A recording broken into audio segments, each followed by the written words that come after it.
फिर लो एक वापस एक चीज है, एक रानी है, रूठी रानी के नाम से जानते हैं। हालांकि अभी जब मैं पिछली एक क्लास में पढ़ा रहा था तो मैंने बताया था कि मेवाड़ में एक राजा जी हुए थे जयसिंह, और जयसिंह की एक परमार वंश की रानी थी कोमला देवी, उनको भी रूठी रानी कहा जाता है, और जयसमंद के पास में उसके महल बने। पर फिर भी अपने राजस्थान की हिस्ट्री में जिस रूठी रानी का नाम लेते हमारे जो दिमाग के अंदर थी वो मालदेव की रानी थी। एक कहानी है, सुनिए आप। हुआ यूं कि जब मालदेव इधर उधर आसपास में अटैक कर रहा था, जब उसने नागौर, अजमेर, जालोर सब जगह अटैक किए, बीकानेर, बहादुराजून, रायपुर सब पर अटैक किया, तो उसने जैसलमेर पे भी अटैक किया। और जैसलमेर में उस समय एक राणा जी हुआ करते थे लूणकरण भाटी, भाटी राजा हुआ करते थे, यहाँ पे भाटी वंश हुआ करता था। लूणकरण भाटी पे भी हमला कर दिया। जैसलमेर वाले भाटियों को लगा यार पार पड़ेगी नहीं, और कहते हैं उन्होंने जैसे तैसे करके पैसे टक्के देके यहाँ से मालदेव को वापस भेज दिया था। पड़ोदी वाले किले विलेन दे दिए थे, भाई तू चला जा यार, वापस चला जा, ये वाला एरिया लेके हमारी लड़ाई करने की हिम्मत नहीं। मालदेव एक बार तो एरिया वगैरह लेके वापस आ गया था। अब जैसलमेर वाले भाटियों ने आपस में बैठ के सोचा कि यार आदमी एक बार पैसे लेके या एरिया लेके चला गया, इस बात की क्या गारंटी है कि दोबारा नहीं आएगा। और हमने इतिहास के अंदर देखे, मैंने बताया था आपको कि गुजरात वाले बहादुर शाह को कर्मावती ने रणथंभोर का किला दे दिया था, फिर भी अगले ही साल उसने अटैक कर दिया था। तो यार ऐसे तो पार पड़ेगी नहीं, कोई परमानेंट इलाज करना पड़ेगा। क्या परमानेंट इलाज किया जाए? परमानेंट इलाज तो युद्ध किया जाए। किसी ने कहा यार युद्ध करेंगे तो मालदेव अपना परमानेंट इलाज कर देगा, वो शक्तिशाली आदमी। तो क्या किया जाना चाहिए? लूणकरण की बेटी थी एक उमादे, उमादे नाम की राजकुमारी थी, बेहद सुंदर राजकुमारी। दे का मतलब देवी है भाई, अपने राजस्थानी में देवी लिखते थे। कई राजकुमार उससे शादी करना चाहते थे, और किसी ने सलाह दी कि क्यों ना उमादे की शादी मालदेव के साथ कर दी जाए।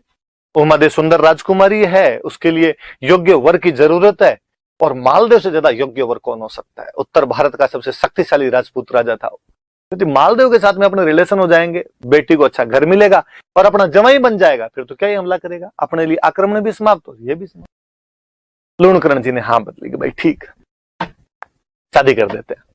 मालदेव के पास में समाचार भेजा गया कि साहब जैसलमेर वाली अपनी राजकुमारी उमादे की शादी आपसे करना चाहते हैं, क्या आप तैयार हैं? मालदेव जी तैयार ही बैठे। मालदेव जी ने कहा साहब पक्का, मैं तो कर लूंगा, सुंदर राजकुमारी से क्यों नहीं शादी करना चाहिए।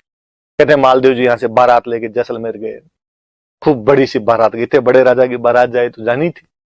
तो अभी भी अपने गांव में रिवाज होता है कि जब बारात जहां पे रुकती है, डेरा बोलते हैं, डेरा। आप डेरे कैसे समझोगे, कोई इंग्लिश मीडियम वालों के समझ नहीं है, शहर वाले टावरों के। राजकीय प्राथमिक विद्यालय गांव में तो उसी में रुकती है आजकल तो जाके। मैरिज गार्डन टाइप का कर दो जी, होटल कर दो जहां पर आप बारात को रुकवाते हो, तो डेरा बोलते हैं उसको। तो कोई ना कोई जगह होती है जहां पे बारात को रुकवाते हैं।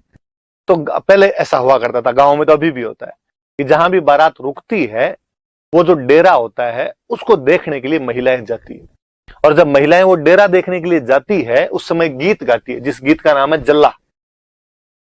सुनना आप घर में मम्मी से पूछना कि जल्ला गीत कब गाया जाता, तो आपको बताएंगे कि जब बारात का डेरा देखने के लिए जाते हैं उस समय गीत गाया जाता है। याद रखना थोड़ा कि बारात का डेरा देखने जाते समय। तो भाई जैसलमेर की सारी महिलाएं जो थी वो बारात का डेरा देखने के लिए चली गई। राजकुमारी उमादे ने जब ये सुनी कि मेरी बारात इतनी बड़ी आई है, इतने हाथी इतने घोड़े आए, तो उसके मन में भी चाहो कि मैं भी मेरे बारात का डेरा देखूं कहां रुकी हुई है, पर दुल्हन घर से बाहर कैसे निकले। उसे लगा क्यों ना मैं जैसलमेर के किले के ऊपर जाके, और वहां से तो सब कुछ दिखेगा, और वहां से मैं डेरा देख लेती हूँ। तो जब जैसलमेर के किले की सीढ़ियां चढ़ रही थी, तभी उसने अचानक एक रूम के अंदर लड़ाई की आवाजें सुनी। उसने कान लगाया तो पता चला कि उसके मम्मी पापा आपस में लड़ रहे थे, और लूणकरण भाटी अपनी पत्नी से कह रहा था, अपनी रानी से कह रहा था कि आज मालदेव जैसे फेरों के लिए आएगा, मैं मालदेव को पकड़ के मार दूंगा। और रानी बेचारी के क्यों मार दोगे, बेटी का सुहाग है अपने, आप ऐसे कैसे मार सकते हो? और उसने कहा नहीं, कोई सुहाग वहाग नहीं, ये मंगता थोड़े दिन पहले अटैक करने के लिए आया था अपने, और ये तो दबाव में आके शादी करनी पड़ रही है, वरना मैं शादी आज करूं कल करूं। अब ऐसे तो इसको प्रत्यक्ष युद्ध में तो मार नहीं सकते, डायरेक्टली तो इसको मैं मार नहीं सकता, इसलिए आज मौका है। फेरों में तो अकेला आएगा, अकेला आएगा तब मैं मार दूंगा इसको, और यदि तूने किसी को बता दिया तो देख लेना पहले तेरे को मारूंगा। बेचार रानी डरी हुई, क्या करे पर पति के सामने। जब उमादे ने बाहर ये सब बातें सुनी, उमादे को लगा अब क्या किया जाए। एक तरफ मेरे पिता है जो मेरे होने वाले पति को मारना चाहते हैं, एक तरफ मेरे पति हैं जिनको इस धोखे की जानकारी नहीं है, मुझे क्या करना चाहिए इसमें। और फिर उसे लगा कि किसी हिंदू लड़की के लिए सगाई अपने आप में आधा विवाह होता है और मुझे मेरे पति का साथ देना चाहिए। और कहते उसने नीचे आके एक लेटर लिखा और गुपचुप तरीके से मालदेव के पास पहुंचाया कि मालदेव जी, आज जब फेरों में आओ तो थोड़े सावचेत रहना, क्योंकि मेरे पिता आप पर हमला कर सकते हैं। मालदेव जी ने लेटर पढ़ा और मालदेव जी राजी हुए। उनका रानी हो तो ये हो कि सगाई हो रखी है, शादी अभी तक हुई नहीं, फिर भी मेरा साथ देने के लिए तैयार है। उन्होंने वापस समाचार भेजा कि थैंक यू, जैसे तुम वैसे नहीं मरता इनसे, पर तुमने थोड़ा सावचेत कर दिया तो और ठीक है। और अब मालदेव जी ने अपने साथ में जो बाराती गए हुए थे उनमें से 2 ढंके बॉडी बिल्डर से छांटे और उन बॉडी बिल्डर को कहा कि तुम दोनों का एक ही काम, आज लूणकरण को फेरों में मत आने देना जब तक मेरे फेरे नहीं हो जाए, बाकी मैं देख लूंगा। उन्होंने कहा ठीक है। मालदेव जी गए तोरण मारने के लिए। तोरण की सारी रस्में खत्म हुई, मालदेव जी अंदर फेरों के लिए गए। बाकी वाले बाराती महफिल के अंदर जाके बैठे, पार्टी सार्टी चलने लगी। लूणकरण जी भी इधर उधर, अब तक तो बिजी थे। लूणकरण जी ने कहा अच्छा, मालदेव अकेला अंदर चला गया। तब लूणकरण जी घर के अंदर जाने लगे और वो जो 2 राठौड़ इधर से गए हुए थे, बाराती इधर से, थोड़े बॉडी बिल्डर जिम विम जाने वाले से थे, उन्होंने लूणकरण जी को कहा, अरे लूणकरण जी किधर जा रहे हो अंदर? वो ताक में बैठे थे तैयार। लूणकरण जी ने कहा मैं तो अंदर जा रहा हूँ फेरों। अरे क्या फेरों के अंदर जा रहे हो, यहाँ बैठो, 2-4 पेग सेक लो हमारे साथ के अंदर। और उन्होंने कहा अरे नहीं नहीं, आप समझते नहीं, और अंदर तो कन्यादान करना है यार, मुझे अंदर जाना पड़ेगा। उन्होंने कहा कन्यादान कोई कर देगा, कन्यादान भाई कर दे, कन्यादान चाचा जी कर दे, कन्यादान ताऊ जी कर दे। और वास्तव में ये तो मैंने फिल्मों का फैशन देखा है कि फिल्मों के अंदर यूं दिखाते हैं कन्यादान पापा को ही करना पड़ता है ना। गांव में तो देखते हैं यार कोई कर देता है कन्यादान, ही तो करना है, घर का कोई सदस्य होगा कन्यादान कर देगा। फिल्मों वालों ने कई रस्में चला दी और ना पहले नहीं होता। वो तो मुझे तो हमेशा ये बड़ा अजीब सा लगता है, मैं शहरों में फिल्मों में जब आगे देखता हूँ कि यहाँ पे लड़की की शादी होती है तो भी सब घर वाले सज धज के एकदम तैयार रहते हैं। गाँव के अंदर तो यार लड़की की शादी में भूत भुआड़िए हुए रहते हैं, पता ही नहीं चलता है। बहन बेटी की शादी हो तो कि आराम करने का मौका नहीं मिलता, कौन नए कपड़े पहने, कौन तैयार हो, जैसे चल रहा है वैसे करते रहो अपने आप। पर शहरों का फैशन है, जैसे वाले लोग होते हैं काम करने वाले दूसरे होते हैं, यहाँ सब सज धज, पता ही नहीं चलता बाराती कौन है घराती कौन है। वरना गाँव में तो पता ही चल जाता है अपने आप में कि भाई बारात वाले कौन है, इधर वाले मंडे वाले कौन है अपने आप में। तो लूणकरण को उन्होंने बिठा लिया, बैठ जा। लूणकरण जी समझ गए कि इनको पता तो चल ही गया। लूणकरण जी चुपचाप बैठ गए। कहते मालदेव जी के फेरे संपन्न हुए एकदम। दूसरे दिन मालदेव जी की बारात वापस रवाना होने लगी। जब पहले राजकुमारियों की शादी करते थे तो कहते भाई राजकुमारी अपने ससुराल जाके खुद काम थोड़ी करेगी, तो काम करने के लिए दासियां होनी चाहिए, तो साथ में दासियां दिया करते थे। तो कहते हैं उमा दे के साथ में एक लड़की भेजी गई। उमा दे ने कहा और किसको मेरे साथ में भेजा जाए, एक दासी भेजी गई जिसका नाम था भारमली। भारमली नाम की एक दासी भेजी गई थी, कंक्यूबाइन भेजी गई, दासी थी भारमली, कंक्यूबाइन थी। इसको साथ के अंदर भेजा गया। हुआ यूं, थोड़ी सी फिर एक बात सुनिए आप।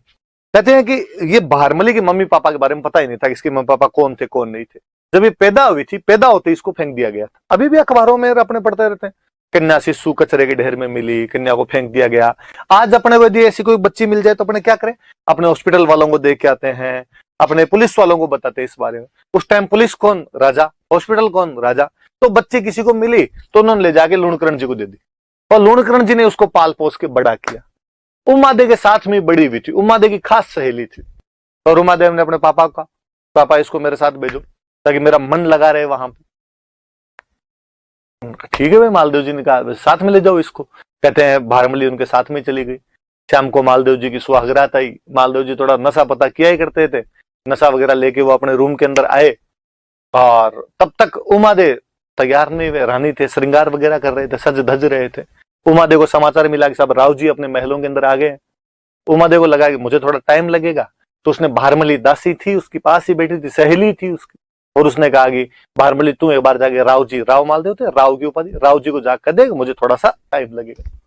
कहते भारमली गई और भारमली बेहद सुंदर थी खुद भी, और मालदेव जी नशे के अंदर थे। उमादेव को जब इस बात का पता चला कि मेरे पति ने ये गलत काम किया है, उसने मेरा वेट करना ही सही नहीं समझा और उसने कहा कि ऐसे लिचड़ पति का मुंह तो मैं आज देखूं कल देखूं। उसके बाद उम्र भर उमादे ने मालदेव का मुंह वापस नहीं देखा था। इसलिए उन उमादे को हम किस नाम से जानते हैं, रूठी रानी के नाम से जानते हैं। तो याद रहेगी बात कि रूठी रानी किसे कहा जाता है, तो रूठी रानी उमादेव कहा जाता है। कहां की राजकुमारी थी, तो वो जैसलमेर के भाटी राजा लूणकरण की बेटी थी। कौन सी दासी की वजह से नाराज हो गई थी, तो वो भारमली नामक दासी की वजह से नाराज हो गई थी और उसने मालदेव का आजीवन बाद में मुंह नहीं देखा था। यहां से चली गई थी, अजमेर के तारागढ़ किले में खूब दिन तक रही थी। कहते हैं शेरशाह सूरी वाला जब अटैक हुआ था तब तारागढ़ खाली करवाया था, तब बाद में जोधपुर के पास में किसी गांव के अंदर आके रहने लग गए थे। कई दिन बाद में एक बेटा गोद ले लिया था, मालदेव का बड़ा ही बड़ा बेटा था राम सिंह, दूसरी किसी रानी से राम सिंह हुआ था, उसको गोद ले लिया था और उसके साथ में गुंदोज रहे थे। बाद में फाइनली केलवा चले गए थे, मेवाड़ में जगह पड़ती है केलवा, वहां चले गए थे। पर कहते हैं कि जब मालदेव जी की मृत्यु हुई थी और जब केलवा में उमादेव थे, वहां पर उनको समाचार मिला कि भाई मालदेव जी की मृत्यु हो गई, तो उमादेव वहां पर उनके साथ में सती होते हैं। मालदेव जी की पगड़ी भेजी गई थी और उस पगड़ी के साथ में सती हो गए थे। और उन्होंने कहा भाई वो बेलखना था, उसने अपने पति होने का धर्म नहीं निभाया, उसने गलती की, बाकी मैं पत्नीव्रता नारी हूं, मैं अपने पत्नी होने के सारे धर्म निभाऊंगी। और वो मालदेव जी के साथ में बाद में सती हो जाते हैं। उस उमादेव जैसी पतिव्रता नारी को हम आज भी याद करते हैं, उसके स्वाभिमान को याद किया जाता है। क्या स्वाभिमानी महिला थी जिसने गलत बात की, पति की गलत बात को स्वीकार नहीं किया तो नहीं किया और आजीवन अपने पति से अलग रही, इसलिए हम उसको किस नाम से जानते हैं? रूठी रानी के नाम से जानते हैं। अजमेर के तारागढ़ किले में रही थी, बाद में फाइनली लास्ट में तो राम को लेके केलवा चली गई थी और केलवा में वहां अपने पति की पगड़ी के साथ में क्या हो गई थी? सती हो गई थी। मूल तो कहानी ये